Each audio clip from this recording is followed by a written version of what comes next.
Hoy vamos a estudiar un tema muy interesante, el divorcio y el segundo matrimonio, y lo que nos dicen las Sagradas Escrituras en este Masterclass. Su servidor, el doctor Teófilo José Aguillón. La Escritura en Génesis 1:27, en 2:27, nos habla de que Dios hizo un hombre y una mujer para completar la imagen divina del género humano.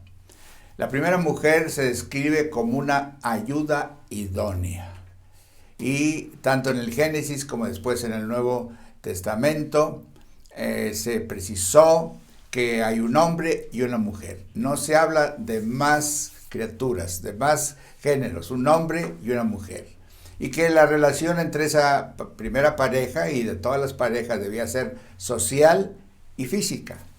Y el Señor declaró: no es bueno que el hombre esté solo. Por eso le hizo una ayuda idónea para que le acompañara siempre. Una relación social, una relación espiritual, una relación física. Y la Escritura está llena de textos a través del Antiguo Testamento, del Nuevo. Y Dios quiere que, desde un principio estableció que el matrimonio debía ser una unión permanente. Y otras cosas más, que el matrimonio debía ser monógamo, es decir, nada más, mono quiere decir uno, gameto, una sola unión entre un hombre y una mujer, y nadie más.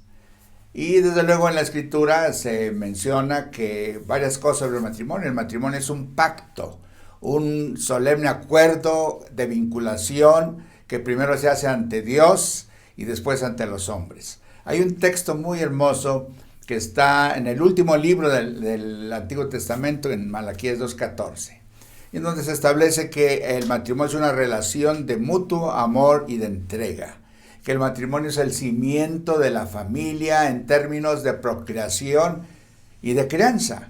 Es decir, eso nada más lo puede lograr un hombre y una mujer, nadie más. Y que desde luego hacernos pensar que ese matrimonio debe subsistir y que toda crisis que se presente debe ser abordada y debe ser ayudada a combatirla y a que termine. Hay textos en las Sagradas Escrituras fuertes, en Levítico 18:22, donde se prohíbe terminantemente a un hombre o a una mujer tener prácticas sexuales dice la Escritura que es abominación al Señor. Y luego ya en el Nuevo Testamento, cuando Pablo escribe la carta a los Romanos, que es una carta majestuosa, que es lo que le llaman la catedral de las epístolas, Pablo comienza su primer capítulo, después de que habla de que debemos vivir por la fe, se va a la situación de la sociedad de aquellos días y de todos los tiempos, y recalca que por el hombre haber dejado de adorar a Dios como debía y comenzar a adorar ídolos y adorar otras cosas, entró también en un terreno negativo relacionado con su naturaleza. Y dice que el hombre y la mujer comenzaron a tener relaciones anormales. Y entonces Dios se enojó tanto, se molestó tanto con esa actitud del hombre y de la mujer, dice que los entregó aún a pasiones vergonzosas, puesto que la mujer dejó la naturaleza normal y el hombre la naturaleza normal de tener un hombre relaciones con una mujer y la mujer con el hombre, y prohibir terminantemente que entre personas del mismo sexo se unan, tengan relaciones sexuales y peor, lleguen aún a contraer matrimonio, como se está viendo actualmente. Toda la familia se afecta porque se unen, como lo estamos viendo en la sociedad actual, llegan a tener hijos adoptivos y los hijos se encuentran en una situación de no saber quién es el papá, quién es la mamá, y una sociedad que se corrompe totalmente. Y sobre esa sociedad ya sabemos, cae la ira de Dios. Por eso es importante mantenernos con la convicción de que Dios hizo a un hombre y a una mujer para que el matrimonio sea una unión permanente, para que haya procreación. El Señor Jesús, ante preguntas fuertes de sus contrarios, definió cuál es la voluntad divina. Solamente se pueden divorciar pareja por razones de infidelidad. Pero ¿qué pasaba después en la iglesia? Cuando ya se formó la iglesia, Pablo, el apóstol a los gentiles, Pablo, el que fundó muchas iglesias, enfrentó problemas, sobre todo en la ciudad de Corinto, en donde en los que se estaban convirtiendo venían de un trasfondo griego, romano, de cómo se vivía en aquellos días. Muchos llegaban con problemas ya a la iglesia. Se convertían y a veces no se convertían los dos. Entonces Pablo tuvo que escribir muy tajantemente en su primera carta a los Corintios, prohibiendo que una pareja cristiana se divorciara, sino que buscara los recursos divinos. Y ese consejo es válido para nuestros días. Hoy en día las parejas a veces se divorcian con mucha facilidad por asuntos baladíes, por asuntos simples, sencillos, que las parejas que han permanecido casadas se han dado cuenta que se pueden vencer. Hay parejas que pasan por crisis de unos meses o a veces de un año, vamos a decir, pero buscan consejería, buscan ayuda pastoral. Por eso es importante que el cristiano vaya a una iglesia y esté sujeto a un pastor y busque su guianza. El pastor le puede dar consejería, lo lleva a la escritura y de experiencia propia o con la ayuda de otros textos puede decirle cómo pueden superar los problemas. Pero tajantemente se prohíbe que una pareja cristiana se divorcie. Ahora, Pablo abre una pequeña puerta. Si finalmente en la pareja uno de los dos no es cristiano, él dice, si no quiere vivir un hombre que no es cristiano con esa mujer, abre la puerta para que se pueda separar. Que se separe, que se divorcie. Pero si se va a casar de nuevo, que lo piense muy bien. Y agrega algo en 1 Corintios 7, 39, dice, con tal de que sea en el Señor. Es decir, no se meta en otro problema, no se meta a casarse con otra pareja igual, sino va a buscar una pareja cristiana. Pero eso será como el último recurso. Entonces, hay dos prohibiciones, infidelidad o porque no hay conversión de uno de los dos. Eso quede muy claro para todos los creyentes. El segundo matrimonio. Si se maneja como un derecho, como una permisión, como una decisión personal. Hemos hablado de la ley. La ley aceptaba el hecho de que el divorcio permitía un segundo matrimonio. Y muy claro, en el libro de Deuteronomio capítulo 24 que ya hemos citado, se daba carta de divorcio y la mujer tenía esa carta, bien interesante porque estamos hablando de una cultura de 1400 años antes de Cristo, pero se le daba una carta y la mujer podía volverse a casar. En el Nuevo Testamento se enfrentó al mismo problema. Y a través de los años, cuando la iglesia se fue desarrollando, estamos hablando de una iglesia de 2000 años, surgieron muchos teólogos con interpretaciones respecto a todo lo que la Escritura enseña. Interpretaciones sobre Dios, interpretaciones sobre el Espíritu Santo, interpretaciones sobre Jesús. Y desde luego, pues se incluye entre los asuntos controversiales el divorcio, permisos para divorciarse o permiso para volverse a casar. Y hoy en día ya sabemos cómo la sociedad se ha corrompido y cómo no solamente se casan una segunda vez, sino una tercera o una cuarta. Y ocurre que en muchos hogares, sobre todo en las sociedades más avanzadas que pudieran ser un buen ejemplo, se encuentra en un hogar un niño con un apellido, otro con otro apellido y un tercer niño con un apellido distinto, porque tiene el apellido del papá. Y la mujer en ese momento está viviendo con otro hombre que no tiene el apellido de ninguno de los hijos. Eso se observa tristemente. Y la protección social, la seguridad social propicia eso, porque en países avanzados la mujer recibe ayuda del Estado, del gobierno, para sostenerse. Pero acuérdese que la ley y la escritura del Nuevo Testamento permiten un segundo matrimonio sobre la base nada más de infidelidad y de incredulidad del cónyuge. Entonces, es un asunto controversial, sobre todo cuando viene a la vida de los líderes de la iglesia. ¿Qué pasa si es un pastor el que se divorcia? ¿Qué pasa si es un diácono o un líder de la iglesia los que se divorcian? Bueno, aplicando la escritura, se enfatiza, no se debe divorciar por cualquier causa. No se permite un divorcio por cualquier causa. Tiene que documentarse perfectamente las razones. Y hay organizaciones que hoy en día permiten que un pastor pueda volverse a casar. En años pasados, si un pastor se divorciaba, se le permitía, conservaba sus credenciales, su relación con la denominación o con la iglesia en la que estuviera, pero siempre que no se volviera a casar. Y podía seguir. Pero hoy en día se está permitiendo que se vuelva a casar. Y tal vez lo que se dice, lo que dijo Pablo, con tal de que sea en el Señor. Entonces, si se le permite al pastor, pues también a los creyentes. Y ahí se hace todavía más controversial, porque ¿cuál es el lugar que se le da a los divorciados en la iglesia local?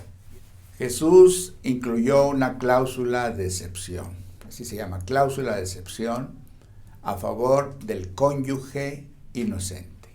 Siempre manéjese esa expresión, cónyuge inocente. Siempre en la pareja hay un inocente. Cuando Jesús habló de este tema, usó una palabra griega, o el escritor, así la puso, el Mateo, porneia. Porneia da origen a un término que hoy en día se usa mucho, pornográfico. Y de pornográfico se deriva a prostitución. O sea, están muy relacionadas la fornicación con la prostitución, con lo pornográfico que tristemente llena las mentes de las personas a través de las redes sociales, de las películas que explotan ese aspecto. Pero la fornicación tristemente no fue una sola vez, y eso es algo que se debe tomar en cuenta. Implica repetida inmoralidad.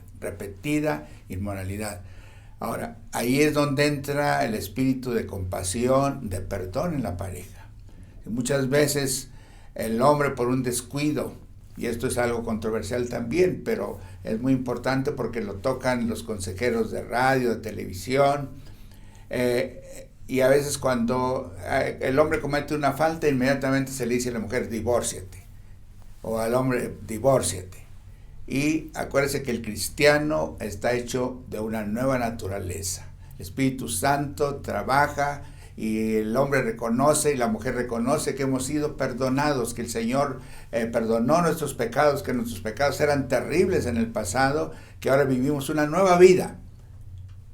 Y esa actitud de perdón debe siempre permanecer en la pareja. Muchos matrimonios se han salvado y han permanecido por años porque ha habido una mujer sabia, ha habido un hombre sabio, que pasan por alto muchas cosas para salvar su matrimonio y para salvar a los hijos. Los hijos son tristemente quienes sufren en un divorcio, en una separación, que a veces quedan expuestos a tantas cosas. Todo el mundo lo sabe hoy en día. un hijo viviendo con un padre, el otro hijo con la madre, o a veces permitiéndosele que los fines de semana vayan con uno, al otro fin de semana con otro, que las vacaciones las pasen con uno y luego con otro, y el hombre se vuelve a casar, tiene nuevos hijos, y se complica completamente la situación. Entonces, lo mejor es depender del Señor, no caer en situaciones difíciles y salvar el matrimonio. Recordando que siempre hay un cónyuge inocente que debe ser protegido. Y las iglesias deben protegerlo. No debe haber una actitud condenatoria cuando finalmente se separa a la pareja y se separa y se vuelve a casar. No se le debe llamar adúltero a ese hombre o adúltera a esa mujer.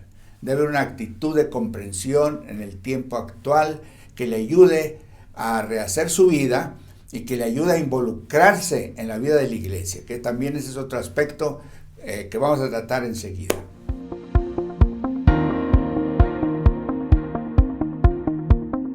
Hemos estado tocando un tema muy interesante, muy doloroso, porque hablamos del matrimonio, pero hablamos del divorcio, lo que rompe los matrimonios.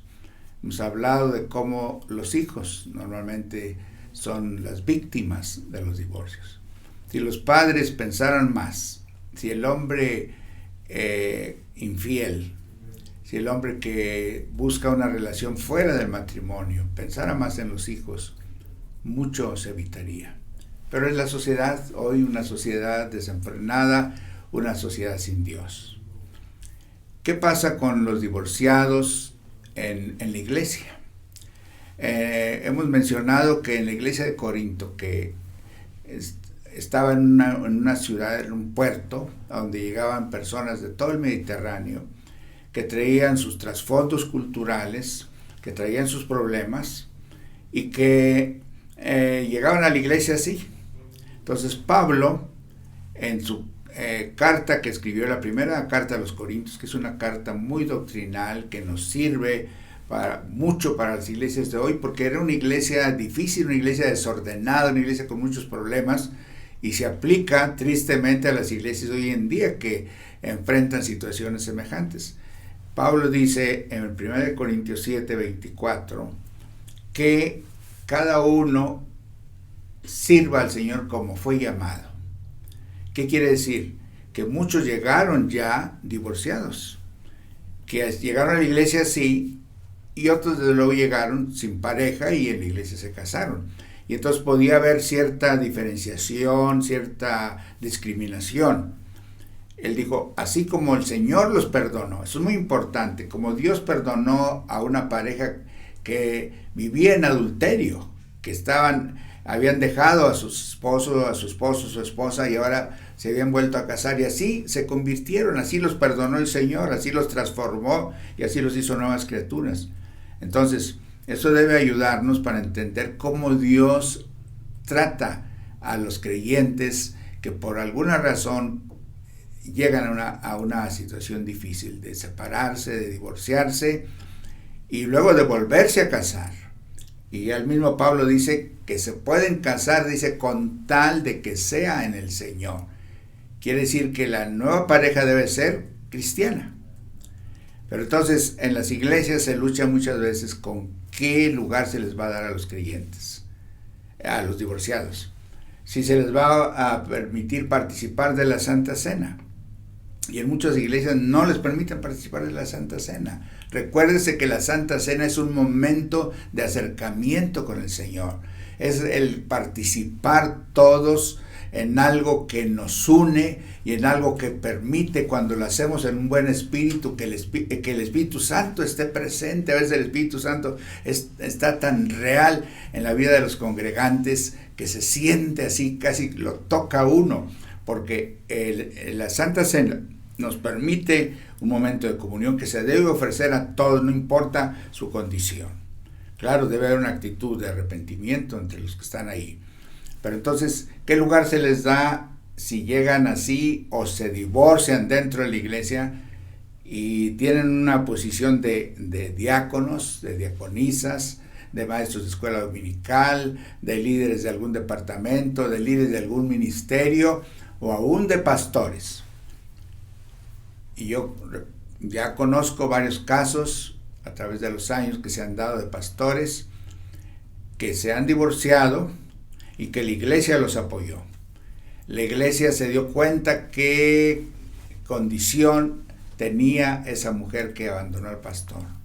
Y la iglesia le dijo, estamos con usted, pastor. Ella se fue, pero nosotros la apoyamos. Y por un tiempo ese pastor está solo, pero luego se dan cuenta que él necesita una compañera y la iglesia los apoya. Y la iglesia los mantiene como sus pastores. Actúa con misericordia, con amor, con perdón.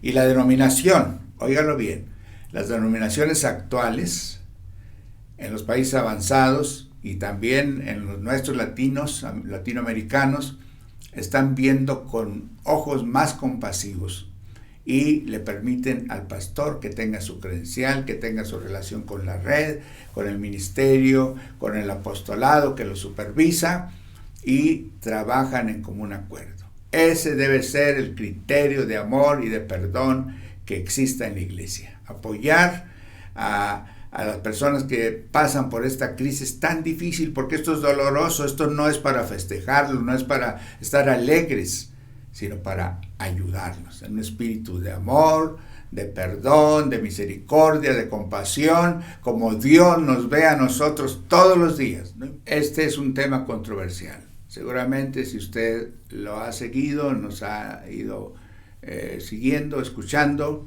puede ser que no esté de acuerdo. No lo culpamos porque es controversial. Siempre va a haber opiniones en algo así. Pero recuerde que hemos tratado de seguir el consejo bíblico, de seguir lo que la Escritura dice en el Antiguo Testamento, en el Nuevo Testamento, lo que Jesús nuestro Salvador enseñó, lo que el apóstol Pablo y los demás apóstoles recalcaron en la vida de las iglesias, que nos sirve para nuestro tiempo. Entonces, tome la Escritura como su regla de fe y de conducta. La Biblia es la regla de fe, pero también de conducta, que siempre debe guiarnos en toda situación, en el tiempo en el que vivimos. No solamente fue en el pasado, pero en el presente. Dios los bendiga a todos. Su servidor, el doctor Teófilo José Aguillón, está para servirles y tal vez vamos a presentarles otros temas que esperamos usted nos vaya siguiendo en la red respectiva. Dios los bendiga.